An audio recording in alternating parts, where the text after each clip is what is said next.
So I want to remind people of what we're doing. You had some homework to do that we shared a little bit about last night. And excuse me. And then Marika also had taken these photographs. And I think the photographs provide a very good course in a number of ways of looking at sacred spaces. So I want to focus on those first. And then I have a little PowerPoint to show you.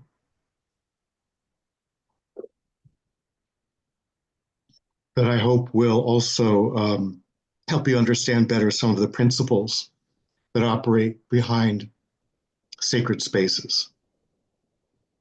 So I'm going to bring up the screen share. Oh, okay.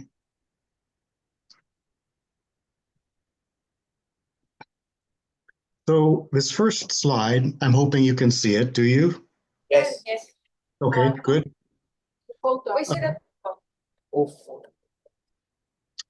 Marika was explaining this morning that this is an area of the campus that she feels is somehow neglected, and it has an energy that is not pleasant.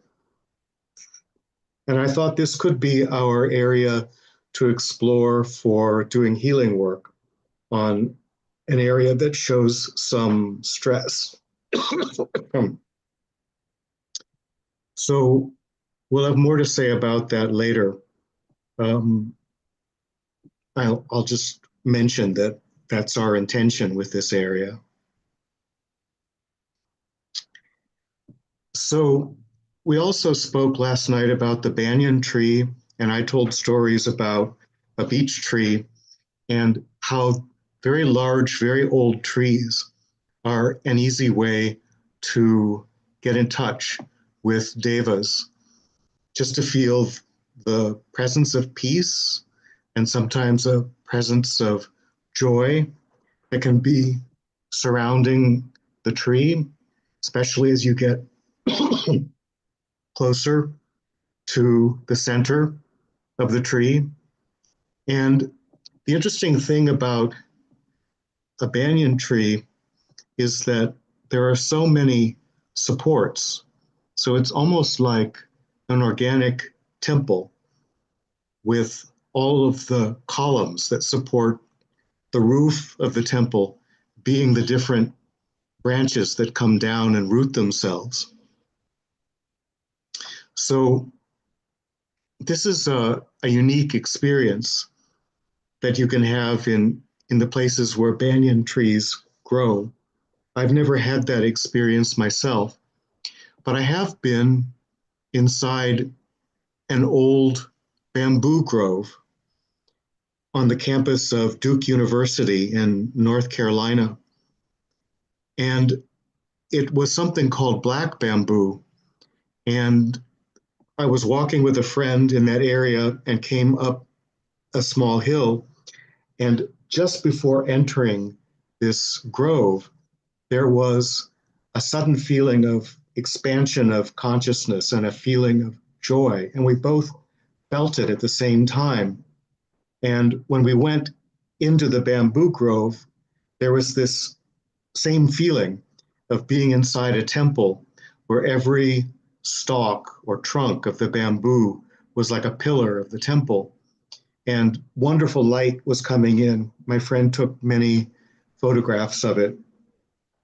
Interestingly, though, there was a sign that was warning people not to harm the bamboo by carving their names in the bark. And was a father with two young girls who came by, and one of the girls said, "What does that sign mean?" And the man said, "It means there are beings inside the tree and you don't want to hurt them." And I was quite surprised because North Carolina is not very known for that degree of alternative spirituality. But it's a wonderful experience. And the idea, I think, here, similarly to what I talked about last night, was to open yourself to thinking about how what you're seeing is the way the tree thinks. So, this is a tree that takes over a lot of territory and makes it become ever more supportive of its own growth and provides all kinds of nutrients in the soil from the leaves and draws in certain kinds of life. And so I would say that if there is a landscape deva of the whole of the Adyar campus, it would probably be in this tree. Uh, it could be in one of the boab trees because those are also very old. But I think it's more likely that it's this one. I'm not saying that because I see it, but I'm saying it because I suspect it, and maybe you can notice something about that.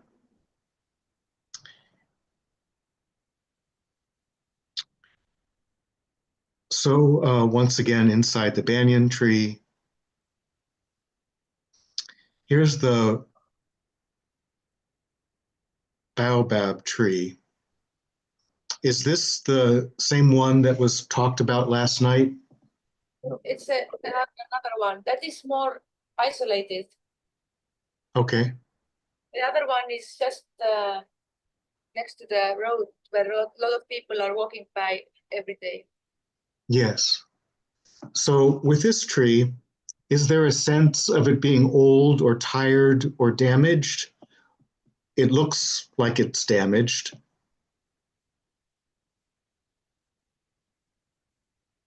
I'm wondering if anybody has had that sense.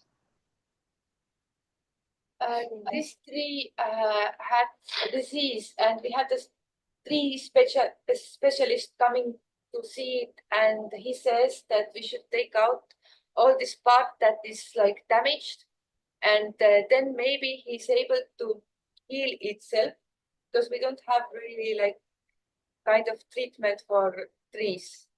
So that was his suggestion, and I think like they have cleaned up a lot around this tree, because baobab trees are growing alone. They don't, you know, they are like, they don't have the sampling sprouting around them. So I think like we have already done something for this tree. So we are, now it's turn to choose whether he wants to live or not. Is this tree very close to the water? No. No? Okay. Um, well, it's also possible to collaborate with the deva of the tree, certainly by caring for it in this way. There is an expression on the part of the humans about wanting the tree to live. So the problem is when people see something that they consider to be ugly, they turn their attention away from it. And in the um, in the Deva world, it blocks any kind of flow of energy, especially gratitude, from humans to Devas. And I mentioned that gratitude is one of the things that nourishes them. So, for as long as this tree has been damaged, people have been passing it and not necessarily always sending it love or gratitude. So, I would suggest that whenever anybody passes the tree, they just take a moment to bow their head in a sense, inwardly or physically, to this great old being and offer gratitude for it having been a guardian of some kind on the land for such a long time. And then perhaps touch it if that seems appropriate. Sometimes trees are very sensitive to too many people stepping on the ground around them. So you'll have to feel whether that's appropriate or not. But the gratitude can often be enough to keep the spirit present in the tree, and then the tree really has a chance of healing itself. Now, I had just had a very strange experience because as I was talking, I was looking at the tree, and it almost seemed like the image was taking in the energy of what I was saying and somehow shifting. It could be, as we were talking about this morning, a hallucination, but I've learned that the devas are not necessarily limited to time and space in the same way that we are. Also, with this particular angle of the tree, I almost see the head of a cow.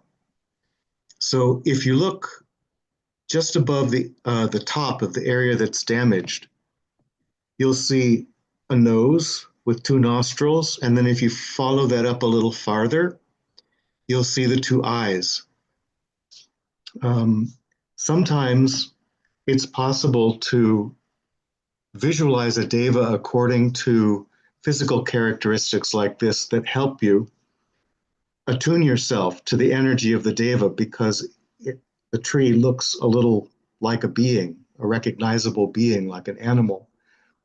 And I think the reason that I'm seeing that is an implied message from the deva that's saying, think of me as a wounded animal and be as tender towards me in your thoughts as you would towards a wounded animal. Any questions before we go on? So I have thinking. So yesterday, we also saw. I saw a similar tree which was on the roadside. So it was also damaged. So I had a belief that maybe people look at it and they say it's beautiful, beautiful, and sometimes they call that as a evil eye. So do you think that might also cause the damage? Yes, negative thoughts like that, any form of withdrawal. And the thing is, um, if the people are strongly in support of an ancient tree like this, the tree has its own immune system and it's strengthened by that energy because the deva can make use of the gratitude that people feel for the tree. But if people want the tree to be dead, that creates a kind of thought form also. And there's an interesting symbol here in our culture also. People have a preference for beautiful young people. Old and wise people, not so much. And if the old wise person isn't somehow a beautiful old wise person, they're often avoided. So I think there's a lesson in compassion implied here about encouraging people to let go of those kinds of superficial likes and dislikes. So thank you for that observation. So going on, where was this, Marika? The Buddhist temple. Okay. It's front yard of the Buddhist temple, a lot of small town. And those leaves that you can see on the right belongs to a Bodhi tree. That is a sampling of a Bodhi tree. That is a sampling of Bodhi tree under which Buddha used to Ah, okay, that's very good. And is there a platform of some kind surrounding the tree? Is Yes, that what I see in the corner? Okay. yes, exactly. Well, I wish I had been able to see more of the tree, maybe another photo at some point. So here's an opportunity to speak a little bit about sacred geometry. I mentioned earlier, not today, but with our meeting for last night for you, that different kinds of sacred geometry can accumulate energy or distribute energy. And my feeling is that circular geometrical forms tend to accumulate energy, and squarish or rectangular forms tend to broadcast or radiate energy.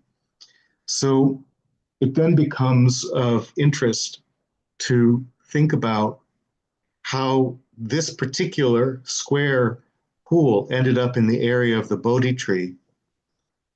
So the Bodhi tree is a symbol of enlightenment and the dedication of the Theosophical Society to supporting people in the spiritual journey towards enlightenment is, in a sense, played out in the way this sacred landscape is set up. Is there any ceremonial work done in the temple? Yes, at least weekly somebody is going and put some candles and things. And this is one of the gardens that is like more taken care of. The water is changed, and right now there was just some raining days, so that's why it's so. Otherwise, this is one of the most beautiful gardens. I think Okay. this was actually the first temple that was built. It was built according to the plans of Master KH that were sent. That is supposed Yes. to, as you know, of a temple in Tibet. And the pond was, if I'm not mistaken, because Kim Yu told me about it, I think the pond was added during Arundel's time. There used to be a natural pond in the middle there, and somehow at certain point they decided to kind of like delimit it and build kind of like you see a small wall around it. Yeah. Okay. Pond. Thank you. I don't see anything about the present way the water feature looks that would in any way There's some nice lotus flowers. be a challenge. Yes, I don't see anything that would be a challenge to the landscape or the energy. It may be that the pond, at some level, Arundel felt that the pond was not really broadcasting, or the area was not really broadcasting the energy that I was mentioning earlier, and therefore this adjustment was made. There are many sacred features of this kind of temple too, but there's a later slide that I want to talk about that in more detail about. So does anyone happen to know what the orientation towards the four directions is in this? Yeah, we are looking east towards east. Yeah. Yes, okay. So sometimes the directions also can have an important role to play in sacred geometry. I'm not thinking of anything in particular to tell you about this one about that, but it's something to look out for, especially when there's a square feature or a rectangular feature, because that means that the person who created it was thinking about the four directions, and that's why that kind of sacred geometry tends to be a spreader of energy out to the rest of the world. So this is the temple itself. Yes. Yes. So remember what I said about being on the lookout for representations of the universe that are present on the campus. Does anyone see such a representation in this temple? Yes. So in the stairs, there's like elephants, if you can see. Elephant hands. Yeah, Oh, at the top. elephant heads. Not on the top. No, at the top of the stair. Yeah, the top. Okay, good. How many steps are there? 7. Seven. How many, in Theosophy, how many planes do we learn about? So if you see 7 steps anywhere on the Theosophical campus, they're representing the 7 planes, with the physical plane as the lowest and the divine plane at the highest. And if you go up those stairs, you're actually enacting the spiritual journey of going from being a human being on the physical plane to being a divine being. So let's go on. So are Annie Besant's ashes in this garden or somewhere else? Annie Besant and all the presidents are there, if I'm not mistaken. Yes. Okay, good. So I'm familiar with the Garden of Remembrance that's at the International Theosophical Center in Naarden. And there is a memorial stone there for Annie Besant, and some of her ashes were buried there. And when I first went to that center in the late 2010s, there was a big old tree that stood over the stone where Annie Besant's ashes were. And the first deva that I noticed on the property was the one that was in that tree. And I realized that the reason that deva was there was because so many people had come to be reverent about Annie Besant by visiting that stone.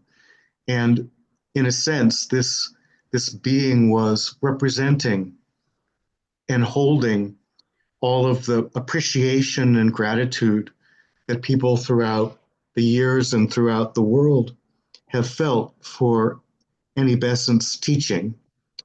So unfortunately, that tree was near the end of its life, and it had to be cut down. And I helped the people who were doing the landscape work learn how to make sure that that deva didn't lose its connection to the land. So it's possible that there are places in this garden, especially where the president's ashes are buried, that have devas of a similar nature. They hold the memory of the place, and they carry or hold the reverence that people feel. And that's part of the sense of sacredness that comes when you go into a place like that. Any questions? Is it our reverence and our emotions that give energy to a place? So our emotions help us. It's in the non-physical interaction you talked about. Absolutely. Reverence, awe, devotion, love, gratitude, an offering of service, all of these things, when you bring it to an area like this, are received by the devas. If the deva has lost its link to a sacred place, and you go into that sacred place with these feelings, the deva can find it again. Because devas don't have eyes that function on the physical plane in the way that our eyes do. So, in a sense, the energy that we bring to a place calls them and helps them locate the place. And sometimes we can actually guide the deva into a particular feature on the landscape. So, for example, if there's a stone near where Annie Besant's ashes are, and everyone touches that stone when they're in that area with a feeling of reverence, the deva will center itself on that stone because the stone has shown up on the non-physical planes as a point of contact with the physical plane. That I'll talk more about in the PowerPoint slides that I'll show later. So one element of the collaboration between devas and nature spirits is they create these links, and then there's a free flow of energy from human to deva and from deva to human. And you could say that the human offers love and devotion and gratitude, and the deva offers peace and joy. So in a way, I think that's a very lovely and equal experience of exchange. So let's go on. So say something, Marika, about the Hanuman temple. A small temple. We heard that Annie Besant has a cook who was missing some her home temple, and Annie Besant with her own money was building this small temple, and it is like one of very active one. Whenever I go past it, there's always some music coming inside, and there's always some light inside, even if it's in the evening. In the middle of the night, I don't know if it's maybe. And there used to be a big tree before, and if I remember correctly, is this tree dumped there or the next? There used to be some sacrifices, and they felt like they need to make this place good, so that's why they put the temple there. Yeah, it wasn't a very nice place before, I've heard, for a long time ago, over 100 years ago. Yeah, I think I remember now reading some things about this. So what I see here is that the focus of the energy is very strongly on the tree stump and the altar-like feature that's on top of it. And I think the reason is that if people are drawn to this area, they will want to put their hands there rather than go inside the temple. And as a result, that area glows very brightly for the Deva world. And the Deva that is present surrounding this temple has that as its center. So you might remember that I said something about how you can experience a feeling of being at the center of the universe and looking out and it seeming as if everything spreads out from that point. I have no doubt that if you want to have that experience for yourself, so far this would be the best place for you to do it. And probably the Deva that was in the tree that was cut down, if that is even the same tree, is the one that is still present there.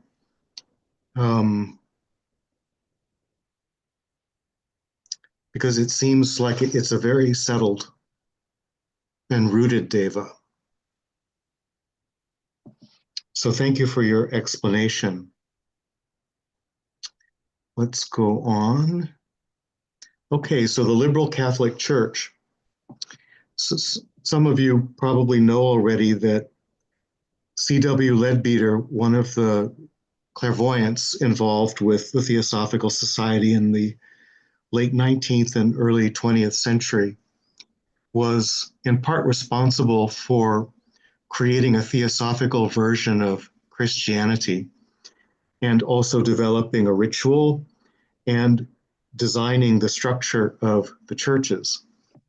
What you may not know is that these churches were put together on the basis of clairvoyance to be very powerful spiritual batteries. There's a whole energetic grid that operates inside the church based on a relationship between 7 gemstones.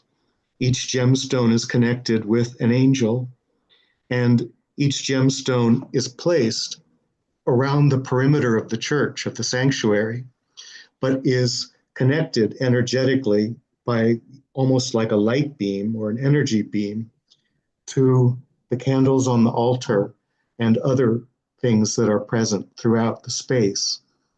The first time I ever went into a liberal Catholic church, I just had a tour and there was no service, and it just seemed like a building.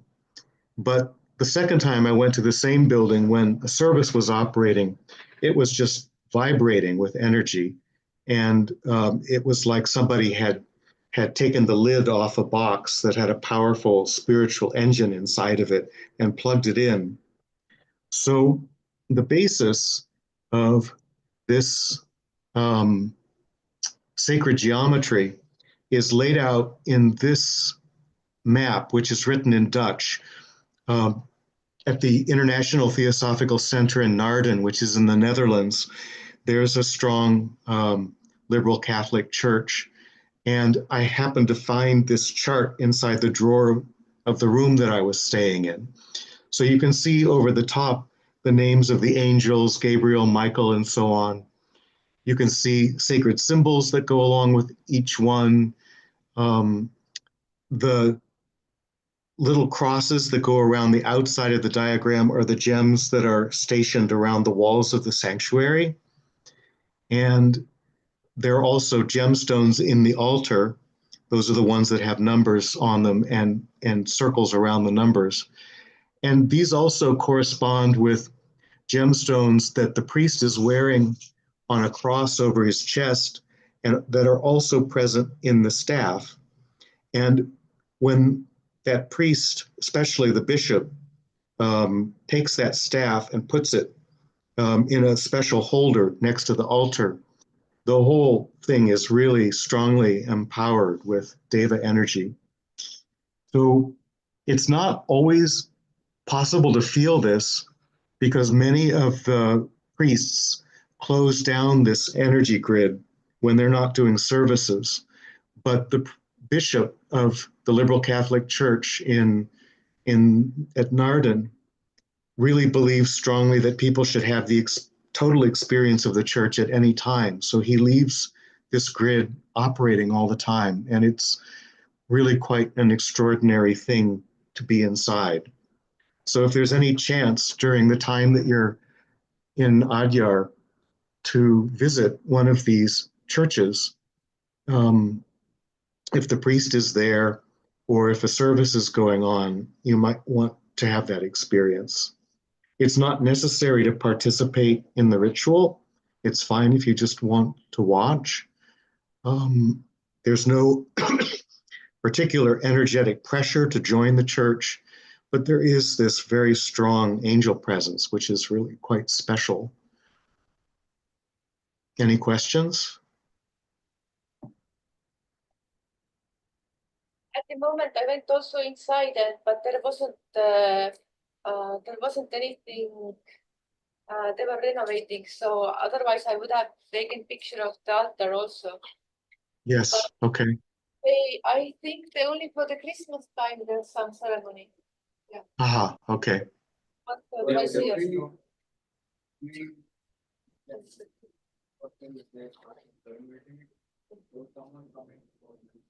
Yes, every week it was open for an hour for the meditation. Okay.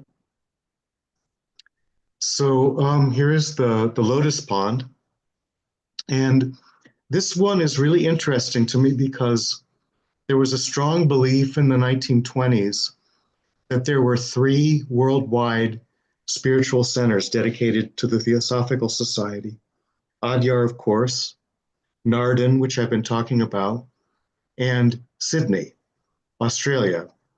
And there was a strong desire to bring these 3 spiritual centers into energetic connection with each other. And so I was told when I was at when I was at Naarden, that when C.W. Leadbeater was visiting one time in the 1920s, he took a gemstone that he blessed and he placed it in the center of a lotus pond. Now, my theory is he probably also did that in Sydney and in Adyar. And my guess is that this is the lotus pond that he would have used in Adyar.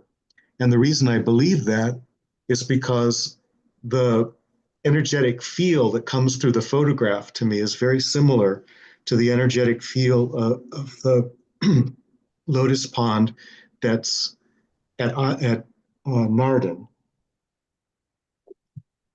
So I wanted to put a picture of that lotus pond. This is in an English garden, which has lots of squares and rectangles.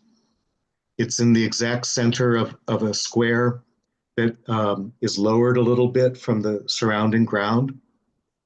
There is a pathway going in each of the 4 directions into this central area. On the 2 sides, there are statues, one of Buddha and one of the Indian version of Tara. And that creates a kind of sacred axis. When I look at this, I see a deva that's in the form of a great fountain of energy that is centered as if there were a jet of water rushing up many meters into the sky and then falling back like a fountain. I don't know if that's also true of the other one, but I feel a great deal of power in this one. And so that's why I suspect it's the same thing.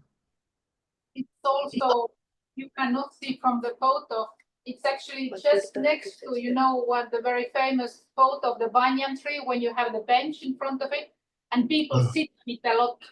So when people come to the banyan tree, the big one, they come and sit there, and it is just next to the pond. They have the view of the pond.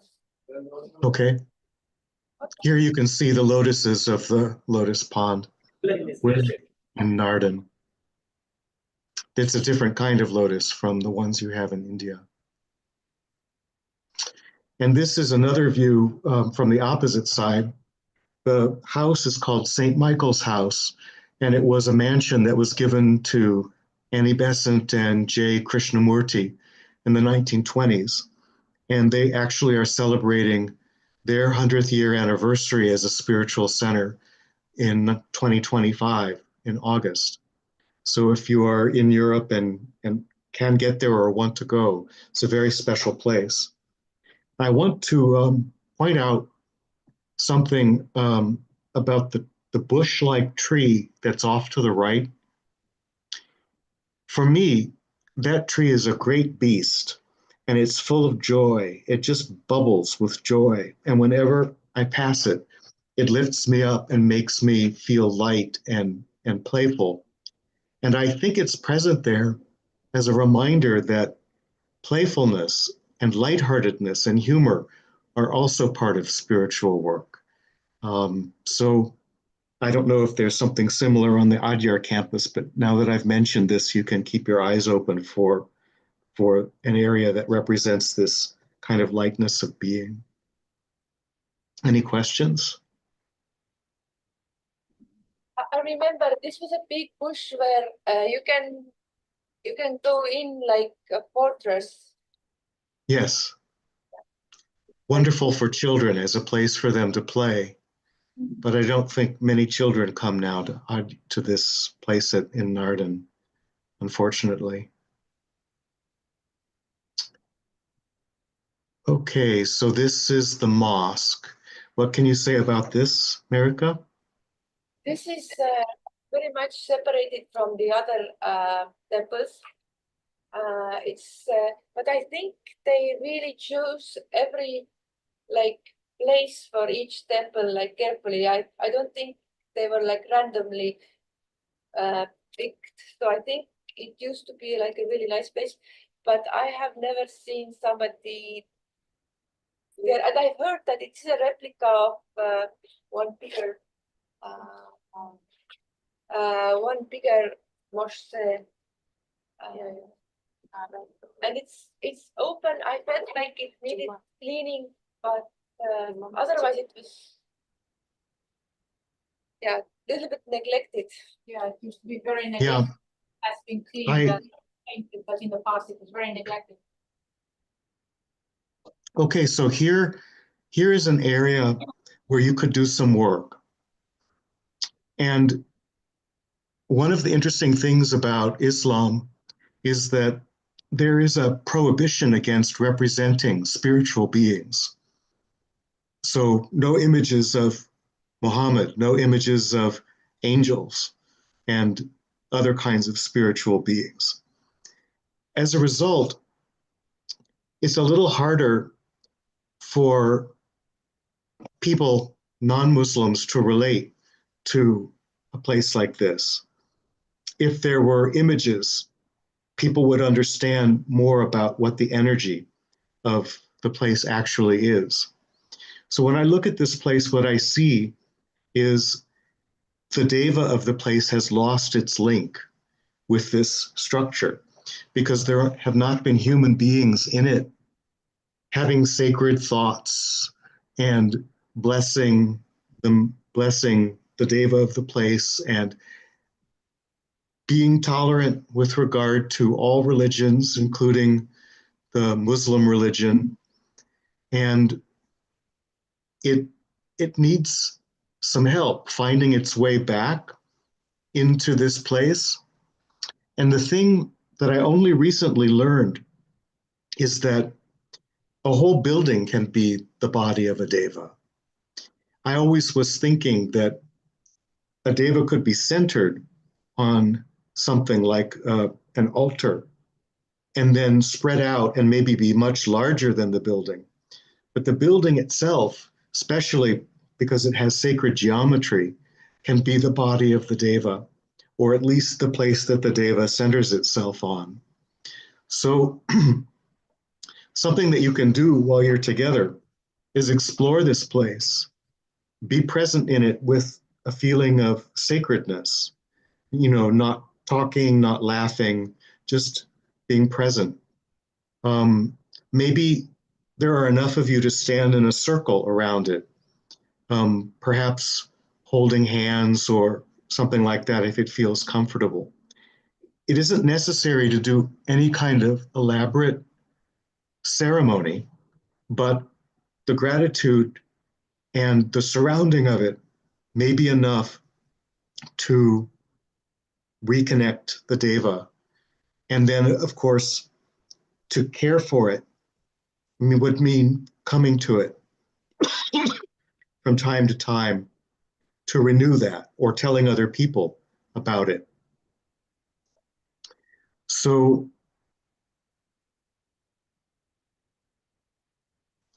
I'm thinking it also might be a good idea if at some point everybody were touching the structure. That may even help more. And again, you don't have to call, you don't have to pray, just touch and be grateful, because then you become the means that the deva can use to find the structure again. And I don't know whether you might feel an instantaneous shift in the energy of the place, or it might develop over time.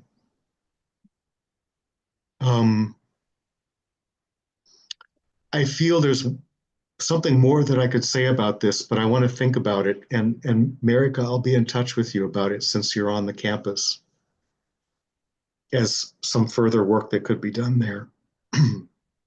Any questions about this? Yeah. When you mentioned that if we are together there, sending our gratitude, then the deva can find its link back to the body of the temple. Does it mean that at that point we become the anchor? And what happened after we leave? Does the anchor does the deva loses its link again? And in that sense, do we need to replace our presence there with a certain kind of object to anchor it, so that the deva has a point of reference of some sort? How does that work? That's a very insightful question. So in some cases, for example, when I've done work with the devas on the property in Narden, I make a recommendation to the liberal Catholic priest, and he will do some work to bless, and the blessing can sometimes hold the energy longer. But also, he often will bury a gemstone or a crystal underneath the statue, if it's a statue. And that becomes something that he can think about when he's not necessarily near the statue, as a way of bringing some of his own spiritual energy into the place to help the deva maintain its connection.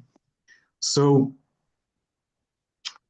if, for example, the shop that's present there sells small gemstones, something like a piece of rose quartz, which rose color is the symbol of unity consciousness. Sometimes rose quartz is carved into hearts. Some small thing like that could be maybe buried in front of the temple, in front of the steps, as a project that the group does, so that if you remember it when you are far away, you can help the deva keep its connection. But it also helps for people to be reminded of the existence of the place. And if it feels warm and welcoming and peaceful, people will be more drawn to it. But it has to have a sense of purpose. It might be interesting to read about what was done when that temple was first built. It may not be possible to continue to do it now, but it may give some ideas. And like I said, I have one also. So if you were to have a crystal like that, then it should be passed around to everybody so that they can put their thoughts and prayers and blessings into it, and their hope that the deva will, the link to the deva will be healed. And then at some point, you may need permission from the authorities, but at some point, maybe after everyone leaves, Marika could, with the permission of the authorities, find a place for it, or maybe even with the participation of some of the people on the grounds, so that it's recognized as a project. So thank you for your question.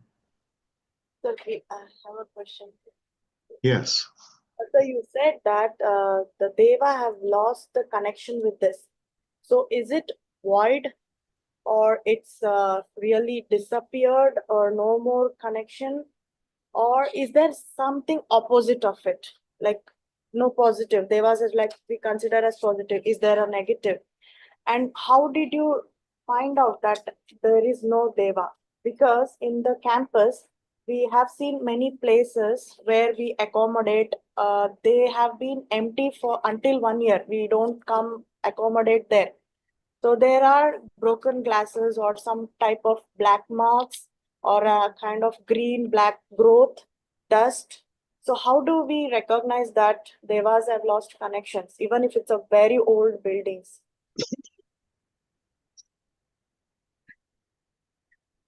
So when I look at this with my spiritual vision, it looks empty. But to physical vision, it also looks empty. It does look somewhat cared for, but if I look at the structure of the building, I don't find the aura of a deva. Now, I wouldn't necessarily see that in a photograph because the camera doesn't take pictures of such things. But just as I had the experience with the baobab tree, where it almost seemed like I was noticing things that were a message, I can have a spiritual connection even across so much distance to a deva, and it can give me information. But if I log on, so to speak, to this particular system, there's no information there. Sometimes the deva will be so lost that a new one has to come in. And that can take a longer time where people are much more present. And it also means that there's less care and more trash. And so this idea that there are some places that have mold and marks and broken glass and so on, those are places where there may not any longer be a deva in the area to be connected, but they could be brought alive again. It's a much more strenuous project than what I'm recommending here, because you can actually form the basis for something like that just in this period that you're visiting Adyar. The other places would require care for a much longer period of time and also understanding. Sometimes a negative deva can come into a place that's neglected and be a focal point for any so-called bad or negative energies that are present on the property. For example, if there are conflicts between people, those devas can be taking in and sending out energies connected to whatever the conflict is about, which increases the anger and the frustration or other negative emotions. Usually, if there's a deva like that, people will feel unsafe or there's a creepy feeling. It's almost like that astral birdhouse I was talking about was taken over by some kind of demon. Um, they don't usually have a lot of power unless there's a lot of negativity in their surroundings. But I can use a kind of example. So I have a deck of tarot cards that I have owned for decades, and I used to use it quite frequently when I was in my 20s for readings. And then later, I would maybe do it once a year if I was with a group of people on the night of New Year's. I would do a reading for everybody who was there about what the new year might bring. And one year when I did that, all the readings came out terribly negative, and I couldn't understand it because I love these people and their lives were going fine. And I finally realized that there had been a positive deva inside it, the deck, and I didn't know it was there because I'd used it so often. But then that deva had moved because I wasn't using it, and this negative one came in. And so I had to do a few things to get rid of it. It was pretty simple. Um, I I had never put the cards back in their original order from the beginning of the time I started using them. And so I put them back in their original order and I just gave it a whack on all four sides, like, you don't need to be here anymore. And then when I started doing readings again, they were positive. So um, that is just a very minor instance of the kind of situation with negative beings.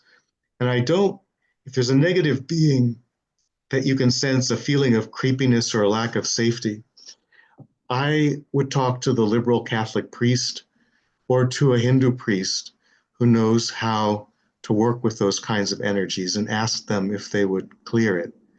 As I mentioned, the liberal Catholic priest that our bishop at Narden, every year he goes around and blesses all the statues and helps the links between them as a spiritual landscape stays strong.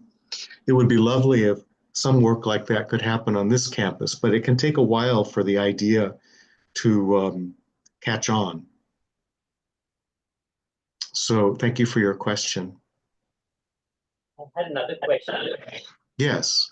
The previous one, you were telling about rebuilding the connect with sacred spaces using the crystals, right? Yes.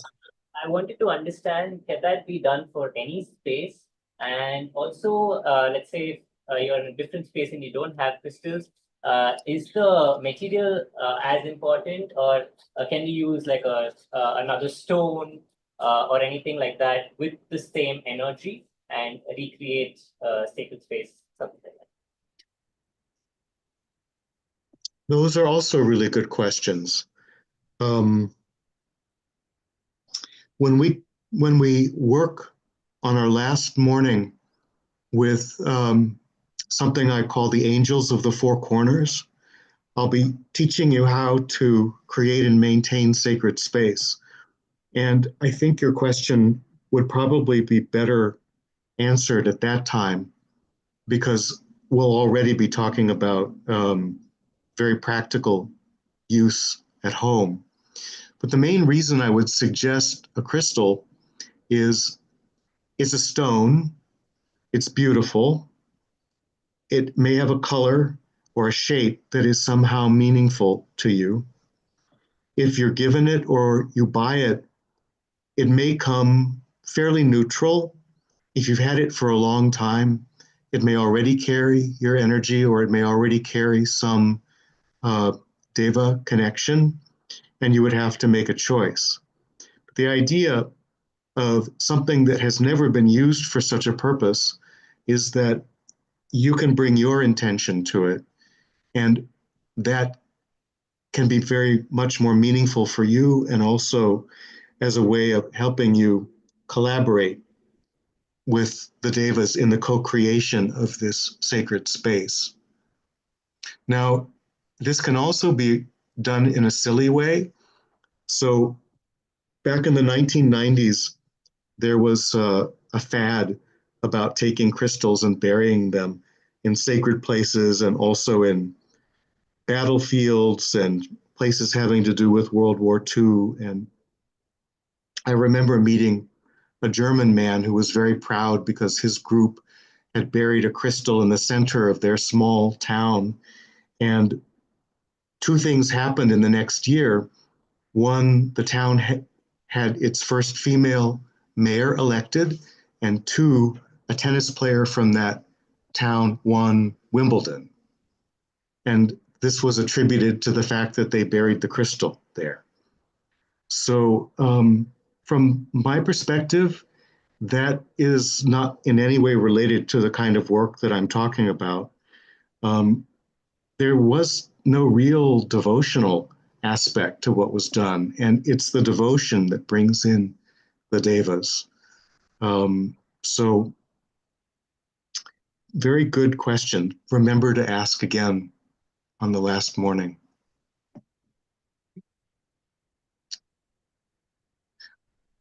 So, the Sikh temple, is this one also in somewhat the same status as the previous one, Marika? This one is close to the road. A lot of people are walking every day past it. We have walkers in the mornings and in the evenings and the workers. So in that sense, the mosque was like so much separately. Yeah. And this one had some paintings going on, like there was some paints and tools to paint waiting for work. Yeah. This one looks empty to me also, but it also looks like steps have been taken to make it maybe a little easier than the other one to bring in the deva. But the thing about both of these temples is you can invite the deva to come in, but it helps if there's some knowledge or understanding of the actual religion. And Sikhism is better known in India than throughout the rest of the world, but not well known to others. And so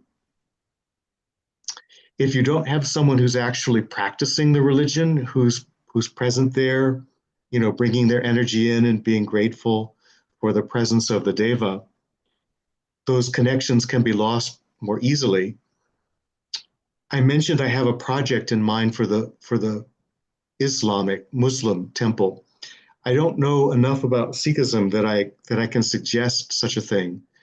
But even just a little learning about what it is and appreciation for the special nature of the religion can be helpful. And one of the best places to get that information is from a book of lectures by Annie Besant that is in print and that should be present at the store for Theosophical Publishing House, and it's called Seven Great Religions.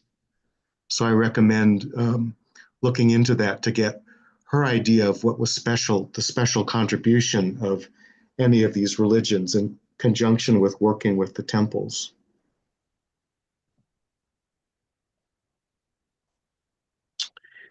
So this is in the form of a Tibetan chorten or stupa, which is a special accumulator of spiritual energy. I'll show you what that actually looks like in a moment. The patterns that you see in the grass are actually flames. And I'm a little concerned about how in that central circle, the pavement is all broken up and doesn't actually seem to go all the way around. That might be something that needs to be fixed. And obviously, the parts that are made of metal you can't touch, and they're protected from the pollution, but it still should be possible to touch the base. This one feels to me like it's operating in the background. There is a deva connection to it, and yet it's invisible and kind of a question mark to most people. So people don't really quite have a relationship with it.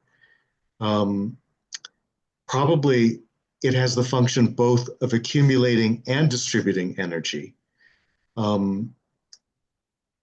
Let me show you the diagram. This is taken from my book, Rainbow Body, and it's a demonstration of how the chakras are distributed throughout the chorten structure. This one has the circle in the nature of the base, and then above that, this pyramid structure, and then above that, the bowl-like structure. And then here you see the shape of the flame, which is replaced by some kind of radiance, symbol of radiance, but not the same way as it has this flame at the top has the same shape as the ones around the bottom. I can't say much more about this because I don't know exactly how these things are connected, but those of you who know something about Tibetan Buddhism may be able to explore or get some feeling for what's actually happening with this energy. If anybody has a contribution about this that they want to make before I go to the next slide, you're welcome. This is actually something that is very new, because this is a new garden that was created in front of the headquarters building where the elephants are. So this statue, I think it has been there since less than 1 year or 1 year or something like that. So this is actually something that is very new. This is not a shrine, or it's a memorial for. Yeah, but it's very recent, right? So it's very recent. They have started to create it a few years ago, and I think now is it 5 years now?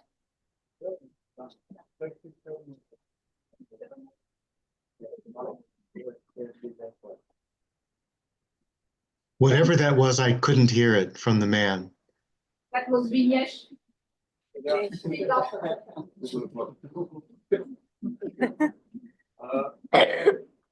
That is actually not a religious shrine. It was established in memory of a theosophist who passed away by her husband.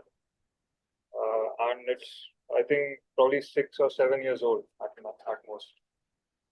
Not Okay. more.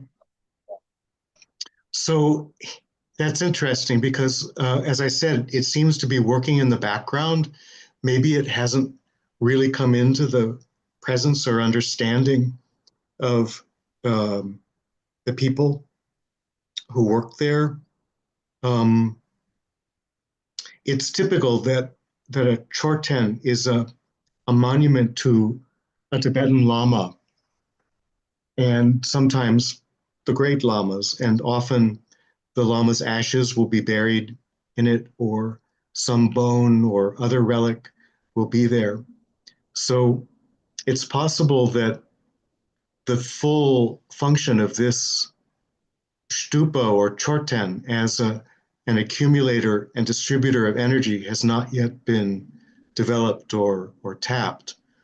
It would take someone with some knowledge of, a Tibetan Buddhist Lama, perhaps, to do a blessing of some kind to activate it.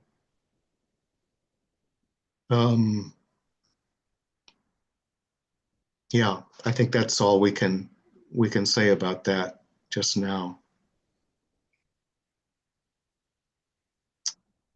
So I love this idea of the statue of the unknown Theosophist, the Theosophists who were Theosophists by belief and by action in the world without necessarily knowing what Theosophy is, but also the many people who've been members of the Theosophical Society who've been of service throughout the years. What I want to point out, though, is behind this is one of the three gateways that I mentioned earlier, called trilithons. And that just means three stones.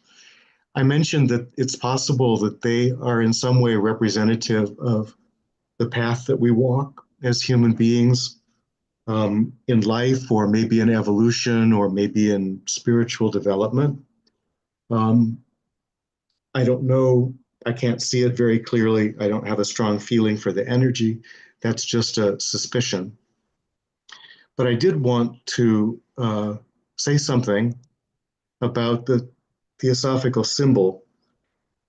This is an illustration from the Theosophist from 1911, which is why the swastika is in its old bent arm form, unlike now where it's more curved.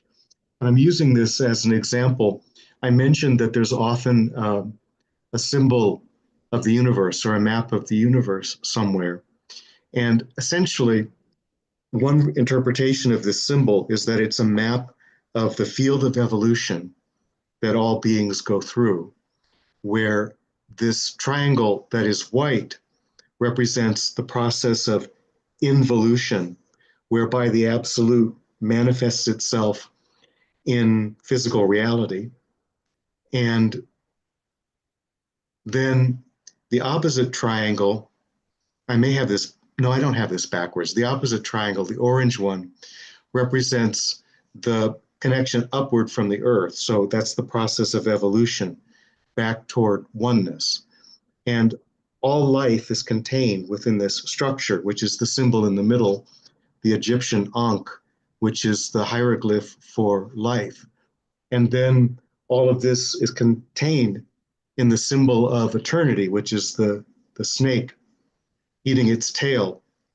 But I suspect that the reason that symbol was chosen was because what's being talked about here is a manvantara, and a cycle of universal growth, not infinity, but that very large cycle of growth. And then the swastika is the symbol of constant change and transmutation. So essentially, this is, as I mentioned, a map of the field of evolution of all beings, not just humanity. And so wherever this symbol is present on the property, it's resonating with the purpose of or mission of the Theosophical Society and the Theosophical worldview. And sometimes special portrayals of it can become embodied with a deva or connected. So for example,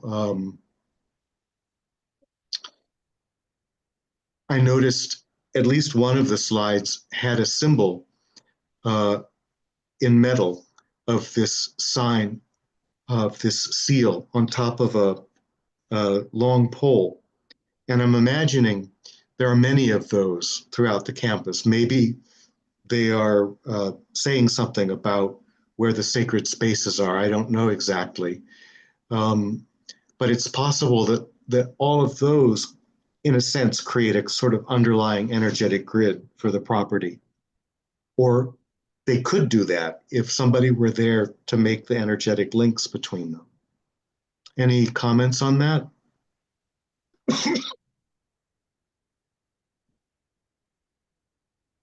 Looking this particular picture, and it seems like the green and blue, that this background is looking like a green and blue planet where we are living. Yes.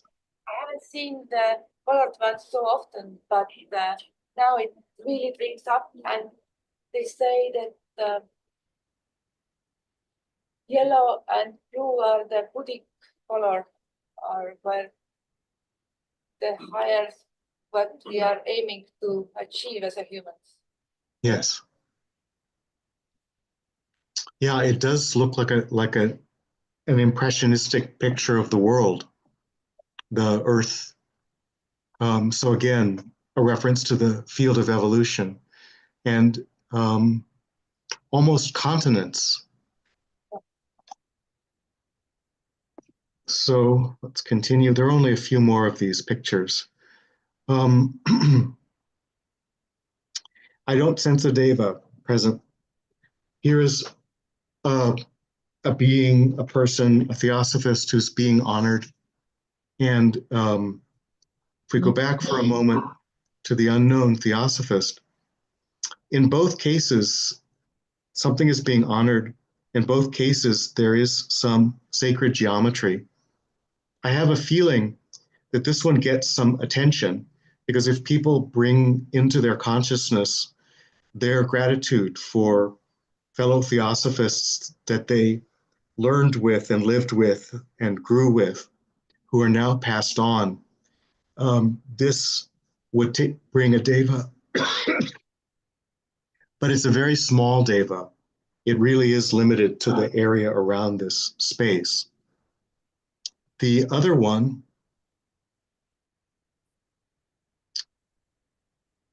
feels more like a kind of civic memorial as opposed to a purely spiritual one, even if the individual is being memorialized was a very spiritual being.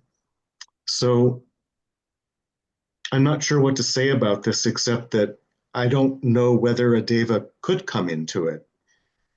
There are devas associated with different elements of civics and even politics. And there are things called national devas that are behind the learning and growth and the karma of the world's nations. But I don't sense any direct connection to that line of devas through this statue.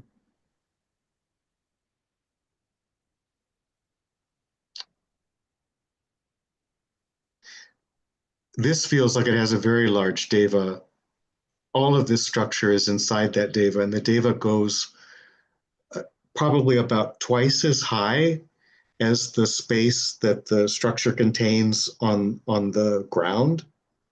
So this is quite a strong deva and very much connected with the mission and the overall well-being of the property. It's quite alive.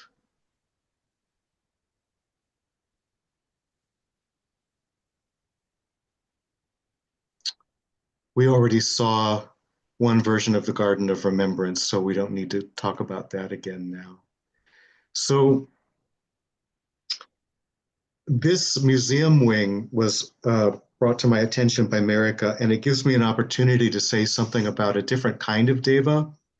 We've been talking so far about cultural devas, but there are also, about spiritual or religious devas, but there are also cultural devas, devas of inspiration in science and technology, in the arts, in literature and music and painting.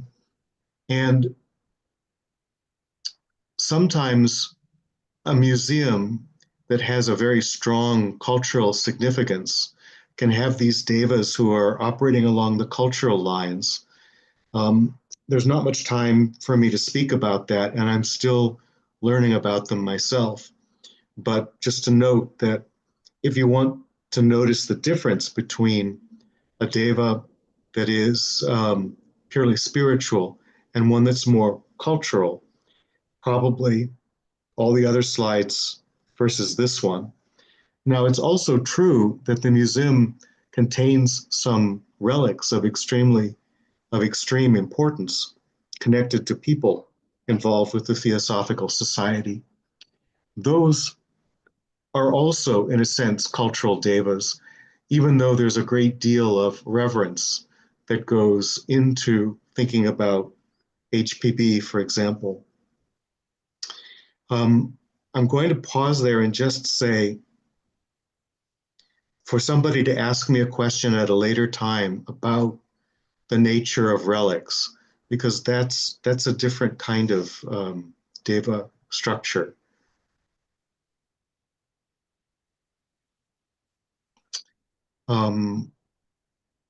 This is both cultural and religious, and it feels like it has a great deal of energy, and it's devotion energy, it's love energy. It's the energy of many generations of people that have benefited from what Alcott did in the world, not just in the founding of the Theosophical Society, but in all the work that he did for the revival of Buddhism, especially in what is now called Sri Lanka. So this is a really special place, but again, a different quality of deva than the religious or spiritual ones. And that is our last slide. So I'm going to stop the sharing, and I think I'll save the PowerPoints for tomorrow morning. So I'm open to questions about anything that I showed you. I have a question. When Yes. when we cremate someone and they are no more, so if they have reincarnation, and do that energy stay there, that energy goes away?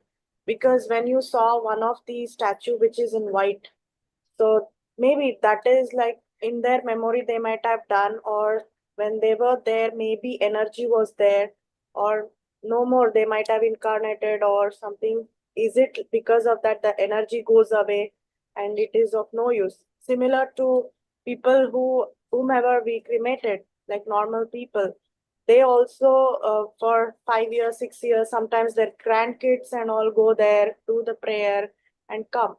So after some years they forget, maybe they got incarnated and their energy is no more and their family is no more remembering them. Is it something like that? Is there something? So Very good questions. So let me think for a moment about the best way to answer. In the theosophical description of death, it's a shedding of different bodies. So the first body that is dropped away is the physical body. And then after a short period of time, the etheric body, which is the body of life force or vitality, this also disappears. And then for a longer period, the individual is on the astral level of being, working with its emotional learning and growth. And at some point, that process is exhausted, and the individual, the immortal being, will move on from that body, and the astral body will be cast aside, and it also will eventually decay. But then, on the mental level of being, there is the shape of the mind, so to speak, of the being who has passed on. I like to think of it as a world view. That's an English translation of a German word, Weltanschauung. But the idea is a great philosopher, for example, has a world view. And if you read about that philosophy, you're exposed to that worldview, and you might adopt some part of it as your own, or you might be grateful to that person for having lived and done this work. So, for example, many people have this kind of feeling about the American early 20th century psychologist and philosopher William James, who also was for a while a member of the Theosophical Society.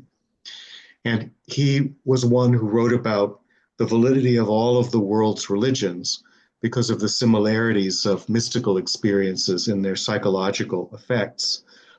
So, what I understand is that this worldview lasts as long as all of the karmic effects that the individual set in motion are still present, even if the individuality, the immortal soul or individuality of that person has reincarnated. So what happens when people on the physical plane are remembering that person is they're pouring energy into that worldview, that structure on the mental plane. For a while, the person will be there, just as you described. At some point, that person moves on.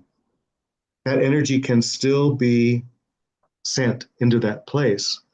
And as with everything that devas do, if there's an energetic container of this nature that is being filled with energy, human energy, both the energy of the person who died and their thoughts about life, but also the energy of the people who are devoted to this person, what happens is a deva comes and holds that space, and it becomes a spiritual reservoir. This is what happens with saints. So if the saint is hundreds of years old, but people are constantly praying at the place where the saint's body is, there is a spiritual reservoir connected to that saint that's constantly being filled with prayers and gratitude and devotion. And that stores up what could be called good karma. And at some point, the deva will allow some of that energy to flow back into the world, and people experience that as a blessing or as an answer to their prayers. And there are many ways in which karma is involved there about how much or what kind of energy or when it comes. But what I'm talking about is the larger view, so to speak, of everything that you asked about. So with Alcott, essentially what we're seeing is some people consider him a saint, and he is a kind of spiritual reservoir, especially for Buddhists, and they can come with devotion and go with strength in their devotion to their own religion, inspired by the work that he did. As long as he's reverenced in the hearts of people in Sri Lanka, that will be true. Whether they come to see him or visit this place, or whether they go to the statue of him that's present in Sri Lanka, that has been there for quite some time. If for some reason they forget, or no one goes to that statue, but of course we have Founders Day, and so there's constantly a energy going in that direction. I don't see how that would empty out anytime soon. The places where people live that are reverenced, for example, the place where Blavatsky lived, that has her aura in it, and that is connected to her worldview. And while she may have moved on quite a long time ago, that worldview is still very present to Theosophists. And so for people to make a pilgrimage there, or with Annie Besant, the same kind of thing, they're actually feeding that reservoir with their devotion and also perhaps receiving a blessing from it. You don't have to think in this silly way that Annie Besant came to me in a dream. If she comes, it's maybe a deva who's giving some of this blessing energy. And because it came from her reservoir, we see it as being her. But she's not, she's somewhere else. She has her own living, learning, and growth to do. Now, in a somewhat different way, think of Shakespeare or some of the greatest of the poets and playwrights in India. For as long as their works are performed, that reservoir is open, and every thought that anyone has had from reading the work or performing the work or directing a performance of the work or seeing the work as an audience member, all of these people are constantly feeding and drawing on that reservoir. And it's almost as if the area of Shakespeare's worldview in the afterlife is like a park, huge, that you can visit. I haven't visited that park in the astral form. I went instead to a place that was dedicated to a 20th century opera composer, because I wanted to understand why his opera was so negative. So even that was present. And I learned something very good from that. The intention wasn't negative. It was intended to actually be a teaching that came through an operatic musical form. In any case, all of these, all of the world's great artists create these worldviews, and they're all present somewhere on the mental plane. And if you have a very strong affinity for a particular artist, you can be in touch with that person's worldview, and it can be very inspiring. So in that sense, Shakespeare is exactly the same energetically and in terms of what the devas do as any saint would be, but in a different area, culture as opposed to religion or spirituality. So there was another question from, yes. Sir, you explained beautifully a lot about thought forms, wholes created by devas, all the different, how they link together. Is there anywhere where you've written about all this or any other book we can look to understand about these areas deeper? I'm working on that book, but I've gathered it from many different books. I can point you in the direction of a few clues. One of the clues, so whenever I show PowerPoints to a group, I always make the PDFs available so that they can be distributed through the group. There is something about devas that I distributed to the young Theosophists that I worked with in Narden. That's a series of articles that was published in the Theosophist that specifically speaks about the cultural devas. I learned about those articles because they were very briefly just laid out, somewhat cut down form in an anthology called Devas and Men, which you can sometimes find at a Quest bookshop. Some other elements are present in the books by Arthur Powell that deal with the different bodies and planes. So for example, in the book on the mental plane, you can find out some information again about the cultural aspects and the devas that are responsible for inspiring artists. But most of these references are from Leadbeater, and it was not the largest part of his work. And so there are intriguing things that he says, and then it's difficult to find any overview. The best overview from him is in a book called The Hidden Side of Christian Festivals, which has not been in print for probably 80 years. I would recommend that somebody on the campus, maybe not during convention week, but after, find this book in the library and do a scan or ask for a scan to be done that can be sent to everyone in the group. And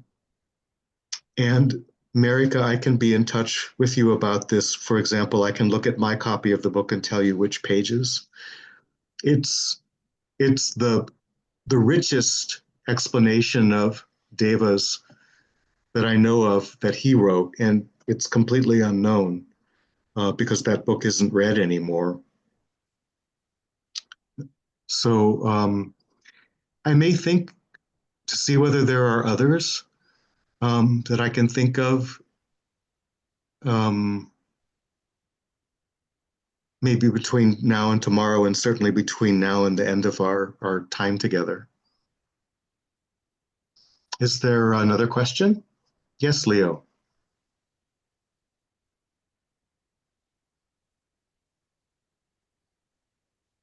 Hi, Kurt. Can you please tell us how to tell the difference between thought form, elemental, astral shell, or mental shell?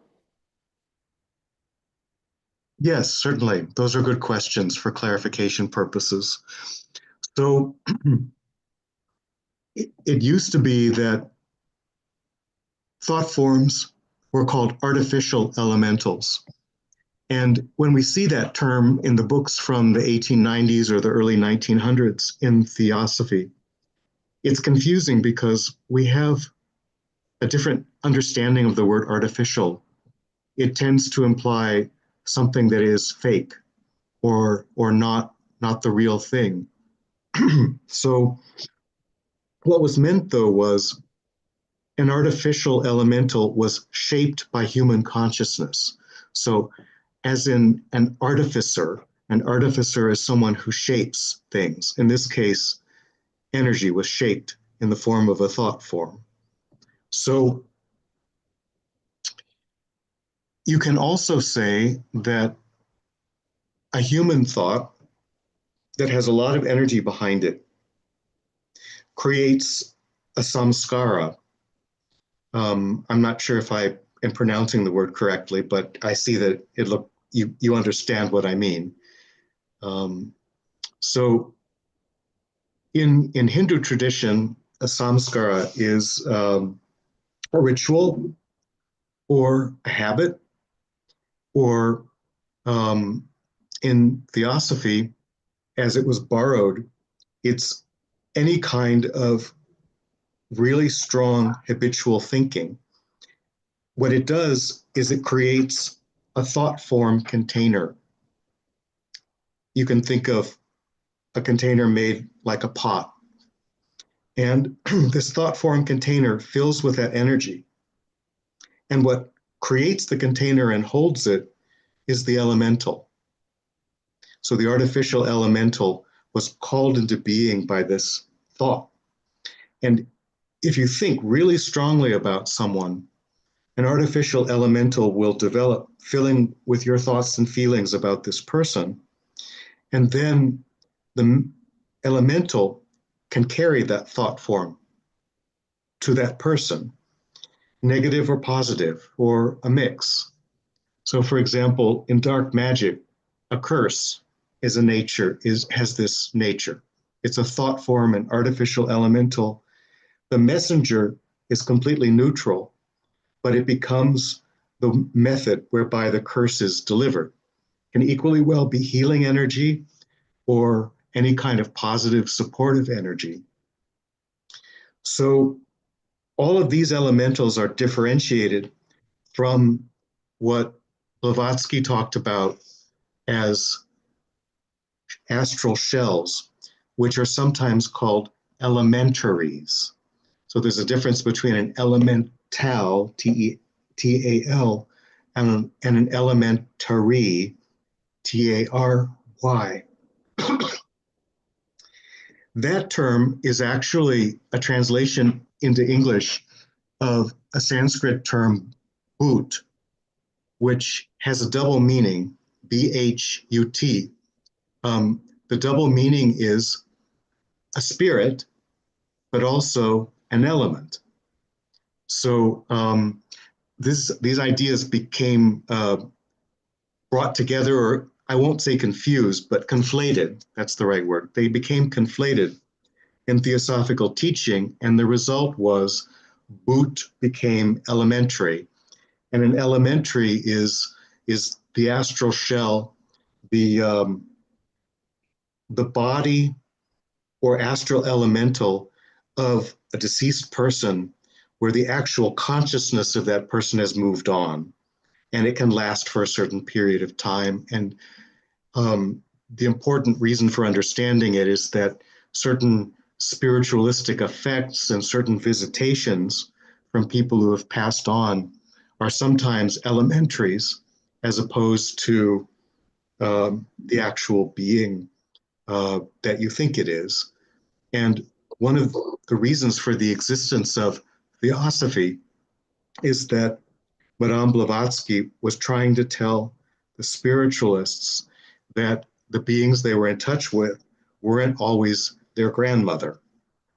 And they didn't want to hear that. And so she split off in order to talk about the difference, the enormous differences of the kinds of beings you can be in touch with in the invisible world, and the safety and the danger of the different kinds of beings. So thank you, Leo. That was a good question. There's a gentleman, yes. This will probably be our last question. So my question stems from our discussion during the Buddhist shrine when Yes. you mentioned the shapes of circle and square, but my attention went to the phrase when you use the term sacred geometry.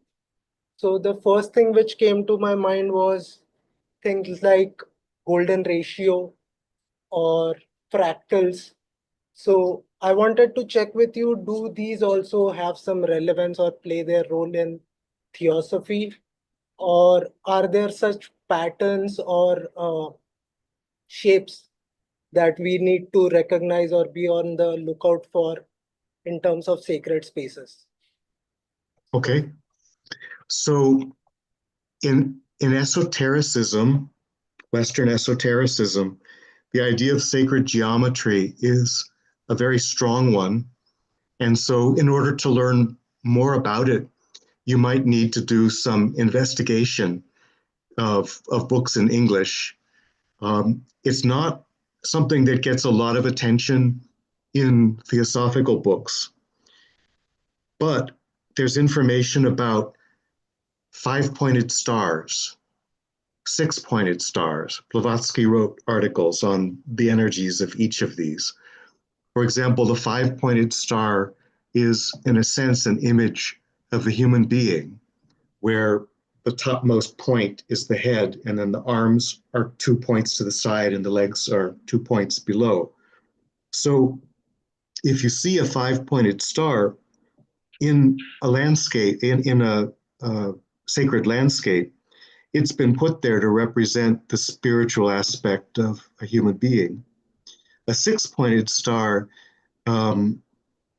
that's, I'm not quite clear about what that means, aside from what I mentioned earlier, that it's like that symbol in the center of the Theosophical seal, where it represents the field of evolution, the coming of the absolute into creation, and then the reabsorption of creation by the absolute through the process of evolution.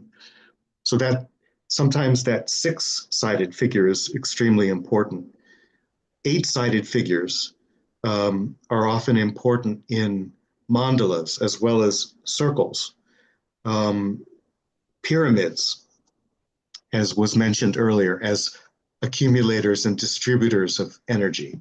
And there are pyramids with a triangular base and pyramids with a square base. So each of these would have a different kind of meaning.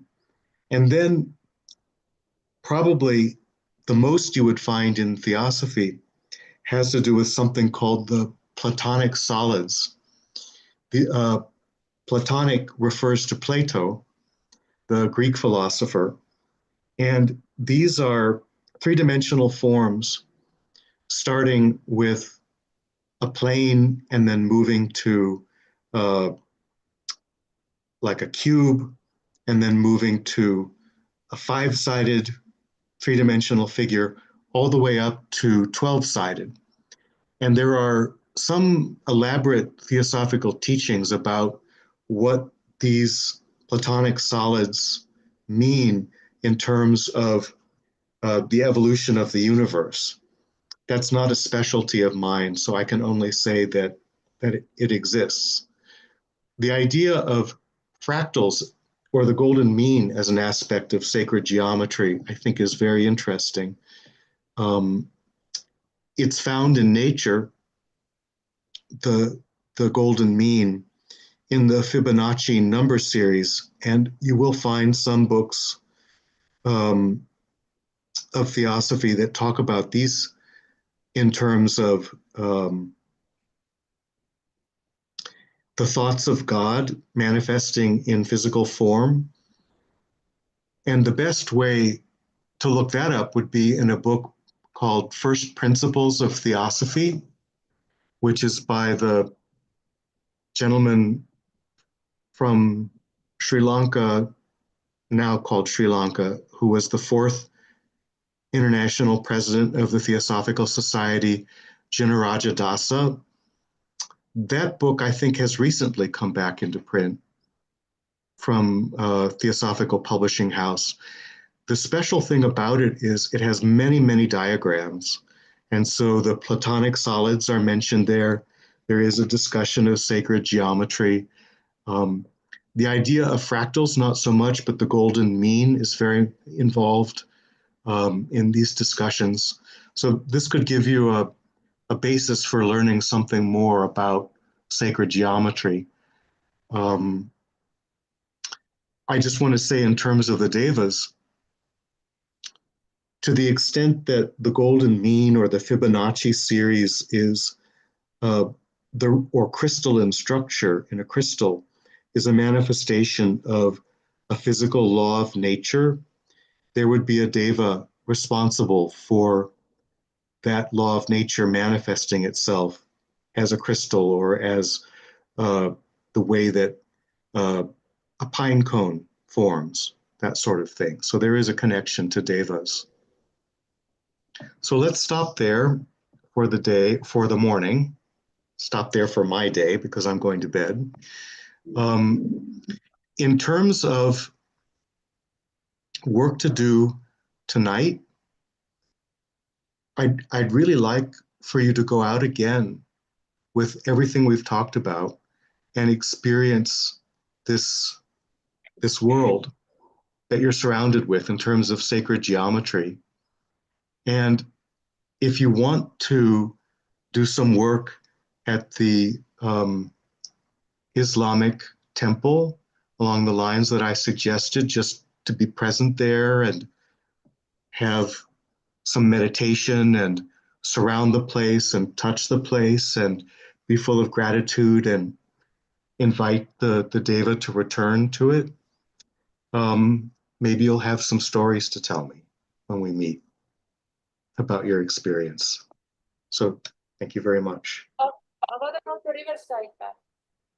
I'm sorry? What we can do in the riverside?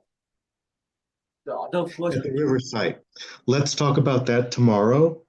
That will require me to teach you a couple of meditation techniques, and I think that's better done in the morning tomorrow. Is that okay? Or do you not have time in the evening or during the day for that work? Tomorrow evening we don't have time. Okay, I don't know your schedule, so well, I can't teach you the meditation technique tonight. It would take too long.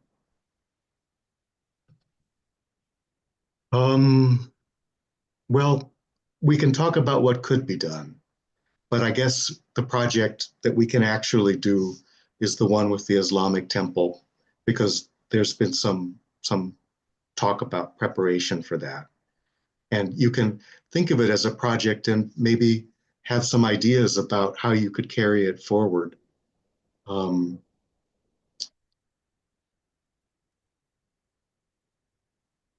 Are you going to be doing any kind of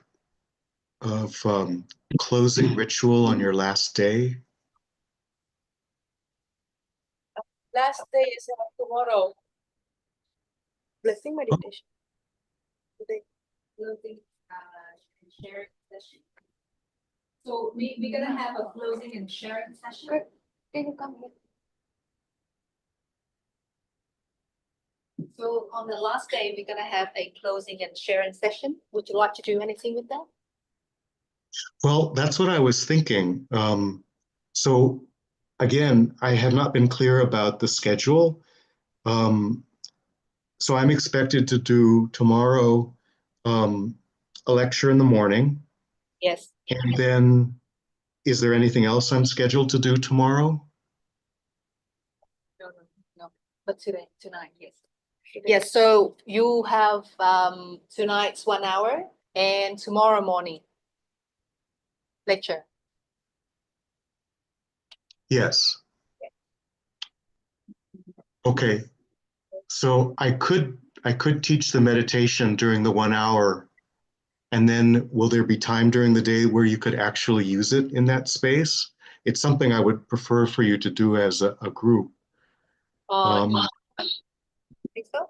During the day, we have free time after lunch. You packed all the minutes of free time. Yeah. What's at 3 p.m.? It's the same point.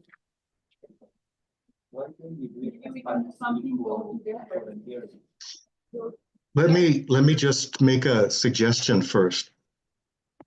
I think ideally, based on your expectations, there would need to be time for some instruction about how to do this work, some time to do the work, and some time to report to me about it.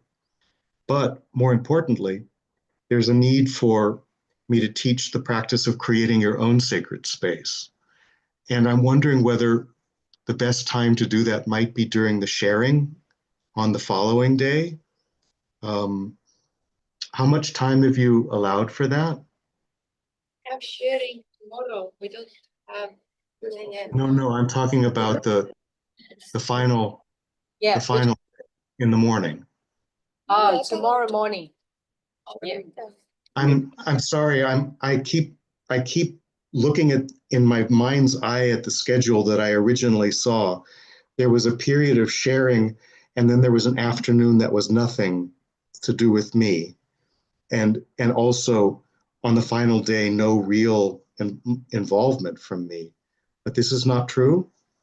I think that Mary Kay will send you the updated schedule because you couldn't attend, so that's why we have to change the timetable. Yeah.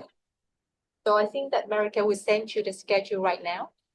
Okay, thank you. By email, and then Okay, yeah, we can talk tomorrow about, or I mean, in the evening about how to manage things. Yes. I was operating on a schedule that was sent to me months ago.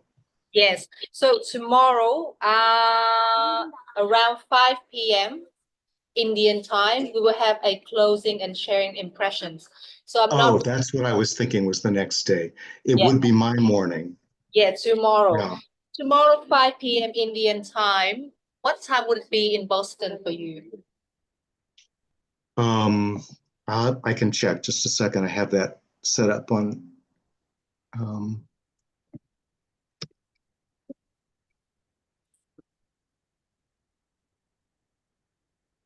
10:30. So by 6:30 in the 6:30 in the morning. Okay. That's not unheard of.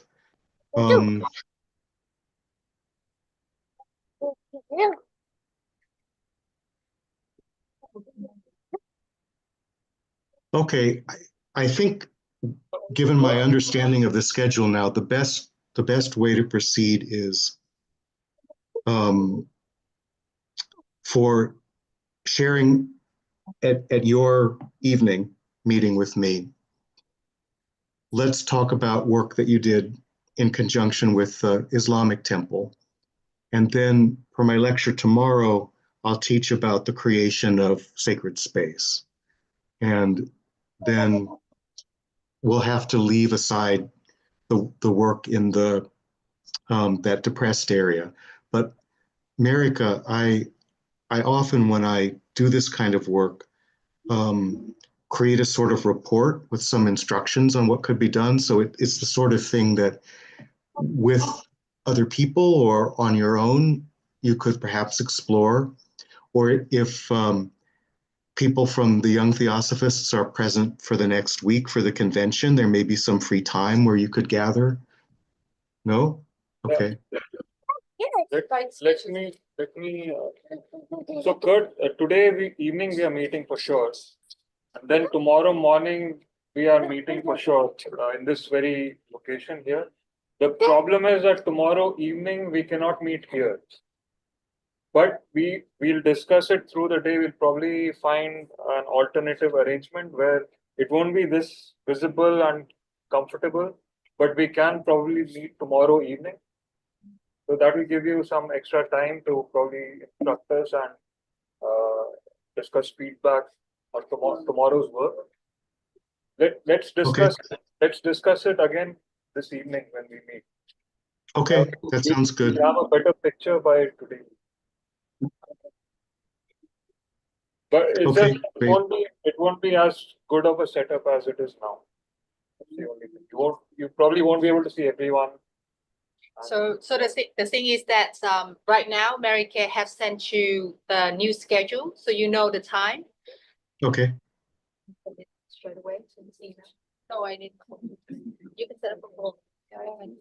Okay, so Mary Kay will send you the new schedule as soon as possible, and then tonight again, 8 p.m. Indian time, we will have an evening session here. Then we're gonna discuss what we're gonna do for tomorrow evening. So tomorrow morning, the lecture is still the same here, but the evening session, it needs to be somewhere else because they need to take this space for something else. So that's why we cannot get you anymore. Okay, great. Thank you. That's clear. Let's revisit this evening.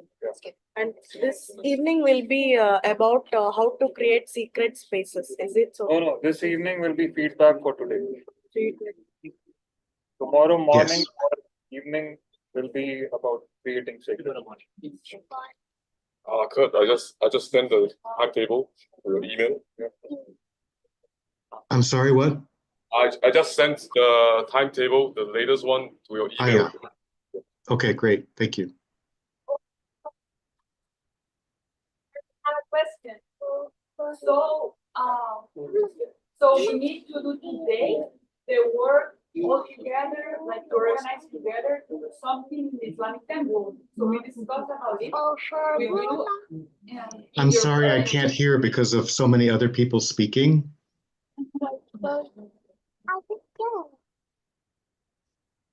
Kurt, I have a question. So, do we have to organize now, all of us together, to do some work in the Islamic temple today, so that we can discuss with you about that in the next session, which is in your morning and in our evening? I understood Yes. that. Yes, right? Yes. Okay, Yes. so we need to organize that, all of us. So here's what very briefly, here are what I would recommend. Choose a time today when you can actually all meet at the Islamic temple and be present there in reverence. Create a circle at some point. You can decide when you want to do it, to surround the place, holding hands or not. At some point, each person touch the place, the building, and have your thoughts be on welcoming and gratitude and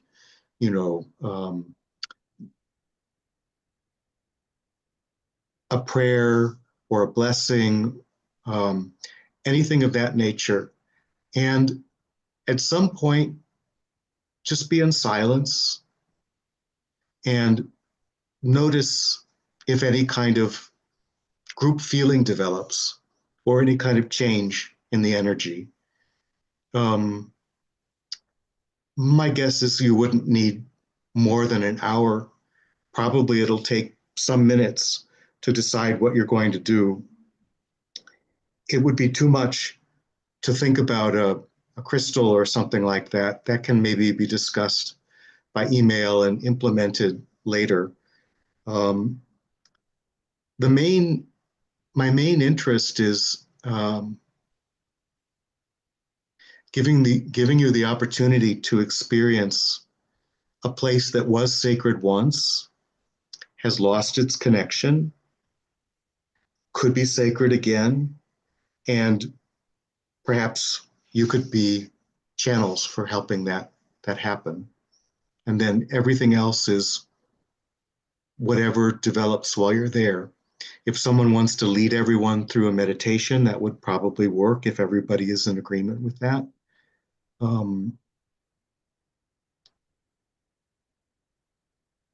The simplest ritual is just holding hands in a circle around the whole space in silence. And then maybe ending and walking away in silence, or staying as long as you want to be in that energetic environment, but not doing so much talking at that point.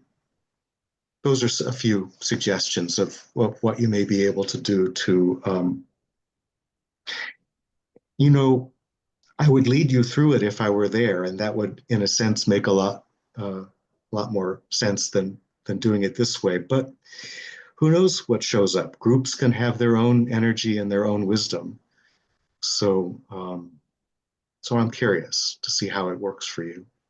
Yes, Okay. so we will do it today, and then tonight we will let you know how everything went. Yeah.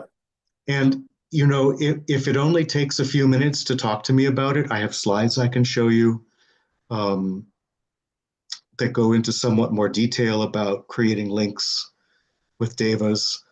So the time certainly won't be wasted, but, think about it. If it feels to you like you don't really want to share, or it's too personal, or you have a couple questions, but not enough to fill an hour, don't worry about it. We can certainly fill the time in a good, supportive way. Okay, all right, Great. note it down. Thank you, Kurt. Thank you. Good night, everybody. Thank you. Thank you.